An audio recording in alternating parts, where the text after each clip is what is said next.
Good morning সবাইকে। এখন বাজে ভোর 4:30। আমরা বন্দে ভারত হোটেল থেকে চেক আউট করে গেছি। এখন ফাঁকা রাস্তা দেখতে পাচ্ছেন, কিন্তু খানিকটা গেলে দেখতে পারবেন প্রচুর গাড়ি ওই দিকেই যাচ্ছে। সবাই প্রয়াগরাজের উদ্দেশ্যে সকাল সকালই রওনা দিয়েছে।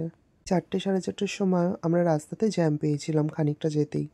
এই সকালবেলা বেরিয়েছিলাম বলে কিছু সেইভাবে খেয়ে বেরাইনি। ভেবেছিলাম প্রয়াগরাজে গিয়ে একবারে গঙ্গা মায়ের দর্শন করে তারপরেই ব্রেকফাস্টটা করব। পৌঁছাতে 3.5 ঘন্টা সময় লাগবে।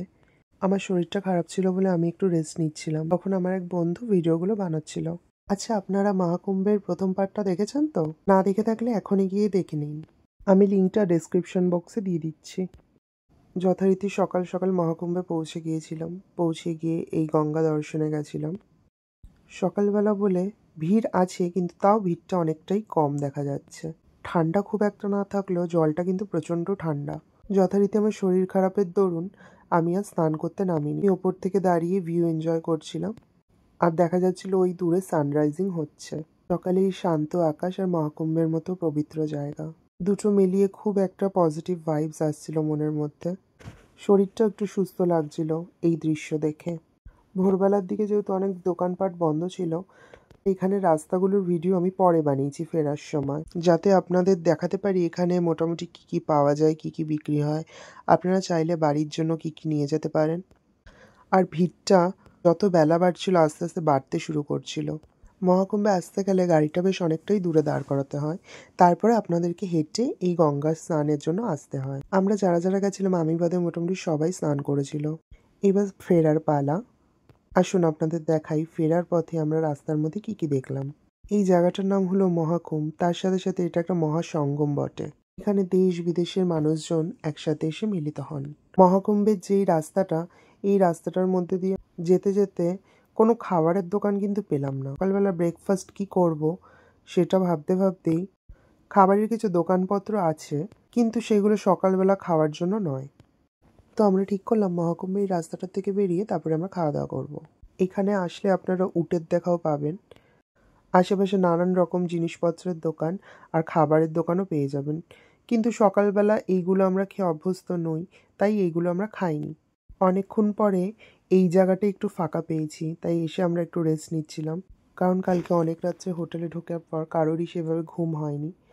তারপর আজকে এত সকালবেলা উঠে আবার এতটা হেঁটে যাওয়া একটা কষ্টকর ছিল, কিন্তু এখানে আসার পর গঙ্গাসাগরের কাছে যেতে মনটা একটু ভালো হয়েছিল। এই দেখুন এখানকার উটগুলোকে কি সুন্দর সাজানো হয়। আপনারা এখানে আসলে এই উটগুলোর ওপর বসে রাইডিংও করতে পারেন। ওরা খুবই রিজনেবল চার্জ করে। আপনারা চাইলে এদেরকে খাবারও খাওয়াতে পারেন। আশেপাশের দোকানে এদের জন্য খাবারও কিনতে পাওয়া যায়।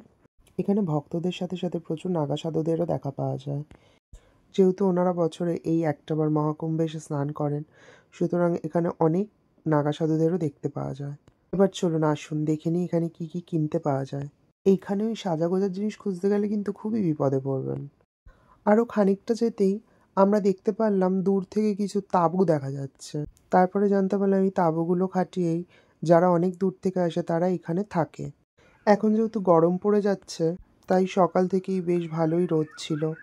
যাই হোক, এবার যেই টপিকটায় আসছিলাম, এখানে কি কি পাওয়া যায় মূলত চলুন দেখি। এই জিনিসগুলো যে কি ছিল আমি বুঝতে পারলাম না, আমি জিজ্ঞেস করার চেষ্টাও করিনি। এই সাগর সংগ্রামে ব্যানারটার পাশ থেকে যদি আপনারা সোজা চলে যান, দেখবেন অনেক রকমের জিনিসপত্র এখানে নিয়ে বসেছে। এখানে আপনারা তামার আংটি, নানান মেটেলের আংটি, বালা, তারপরে রুদ্রাক্ষের মালা, এরা আবার আসল রুদ্রাক্ষ বলেও বিক্রি করে। আমি জানি না কতটা অথেন্টিসিটি আছে এটার মধ্যে। তারপরে তামার জল ভরার ঘটি, কলস, কোষাকুষি, ঠাকুরের যত সামগ্রী সবই আপনারা মোটামুটি এখানে পেয়ে যাবেন। এবার ফিরছি আমরা মেন রোডের উদ্দেশ্যে।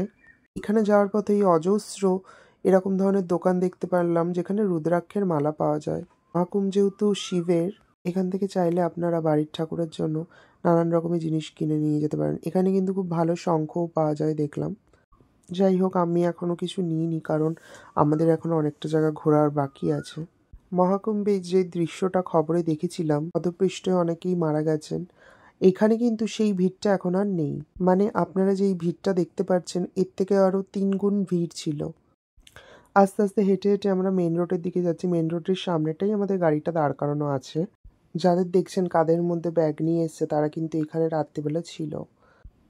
রাত কাটিয়ে ভোরবেলা গঙ্গা স্নান করে তারপরে বাড়ি ফেরার পথে যাচ্ছেন। এই রাস্তাগুলো যে দেখছেন এর থেকে গঙ্গায় নামা যায়।